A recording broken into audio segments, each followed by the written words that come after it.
চরকির alpha আইয়ের অফিসে আসছে আফরান নিশো। শুনতে পারল সেখানে অবস্থান করা মেগাস্টার শাকিব খান।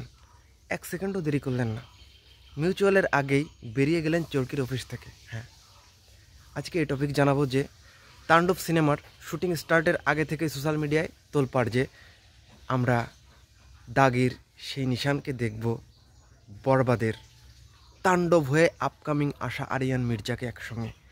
এটা নিয়ে সোশ্যাল মিডিয়ায় উস্তুল কাণ্ড। হ্যাঁ, নিশো সাকিব একসাথে, এবং অনেকটা সেইভাবে এগোচ্ছিল। আমরা মালেক আফসারের একটা বার্তাও দেখলাম, সেখানে সে বলেছে যে একসঙ্গে আমরা দুজনকে দুই তরফাভাবে আমরা চরকির অফিস থেকে আমরা বেরোতে দেখেছি। তো ফাইনালি সে ঘুরে পালিকি পড়তে যাচ্ছে। সাকিবিয়ানরা প্লিজ পুরো ভিডিওটা সম্পূর্ণ না টেনে দেখবেন। তো শাকিব খান এবং আফরান নিশো ইন্ডাস্ট্রিতে একটা আমি বলবো যে একটা মাইন্ড গেম বা একটা শীতল যুদ্ধ শুরুতেই ছিল। এটা শাকিব খানের সঙ্গে নব গজানো বাঁশের সবসময় এটা হয়, মানে সেটা সিয়ামের সঙ্গে একটা টাইমে কম্পেয়ার করা হতো, একটা টাইমে আরিফিন শুভকে এর আগে কম্পারিজন করা হতো, অনন্ত জলিলকে। তো আমি নব বাঁশ গজানো এটা কিন্তু আমি জাস্ট উদাহরণস্বরূপ বলেছি, আমি কিন্তু কাউকে ছোটো করার জন্য বা কোনোরকমভাবে কিন্তু কথা বলি। তো যাক, আমি আর ভিডিওটা মানে বাড়াতে চাচ্ছি না, তবে আলটিমেটলি মানে বেড়ে যাচ্ছে।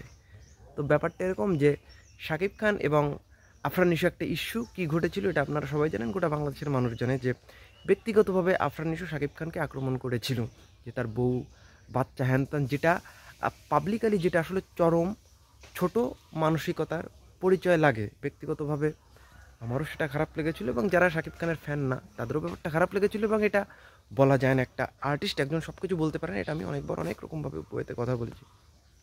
তো ব্যবসায়িক স্বার্থে তাণ্ডব টিম শাকিব খান এবং আফরান নিশোকে এক করতে যাচ্ছিল, এবং অলরেডি তাণ্ডবের শুটিং চলাকালীন সময় আমরা এফডিসি থেকে একটা গুরুত্বপূর্ণ নিউজ পেলাম যে শাকিব খান সে কিন্তু ওই দাগি লোকের মনে দাগ দেওয়া সে ব্যাপারটা সে ভুলেনি, এবং তাণ্ডবে সে মিলতে চাচ্ছে না। তাণ্ডবে চাচ্ছে না শাকিব খান তার সঙ্গে কাজ করবে, কারণ শাকিব খানের মনে একটা ওই ব্যাপার থেকে গেছে। এবং সাকিবিয়ানরা কিন্তু অলরেডি বয়কটের ডাক দিয়েছিল যে নিশো যদি এই সিনেমাতে থাকবে সে আসলে থাকবে না। তো একদম বিশিষ্ট একটা সূত্র, যারা একদম অথেন্টিক নিউজ প্রোভাইড করে, সোর্স যারা সিনেমা নিয়ে, যারা এফডিসি সেন্ট্রিক নিউজ, হ্যাঁ, এটা হচ্ছে যে বনানীতে চরকি আলফায়ের যে অফিস আছে সেখানে শাকিব খানকে বসিয়ে তারা দুই পক্ষ মিউচুয়াল করতে চায়। আফরান নিশোর সঙ্গে শাকিব খানের যে একটা শীতল কোল্ড ওয়ার, এটাকে তারা মিউচুয়ালি এটা একদম মিটমাট করে ফেলার একটা প্ল্যান পরিকল্পনা করে তারা শাকিব খানকে সেখানেই নিয়ে বসে। বাট আফরান নিশো আসছে এটা জেনে শাকিব খান গুরুত্বপূর্ণ কাজ দেখিয়ে জাস্ট আমার এক্ষুনি যেতে হবে, হ্যান শাকিব খান আর সেকেন্ডের মধ্যে দেরি না করে চরকি আলফায়ের অফিস থেকে বেরিয়ে যায়। তো কেন সে বেরিয়ে গেল, এটা তো দিনের আলোর মতো চকচকা, যে সে চাচ্ছে না নিশোর সঙ্গে সে কাজ করুক।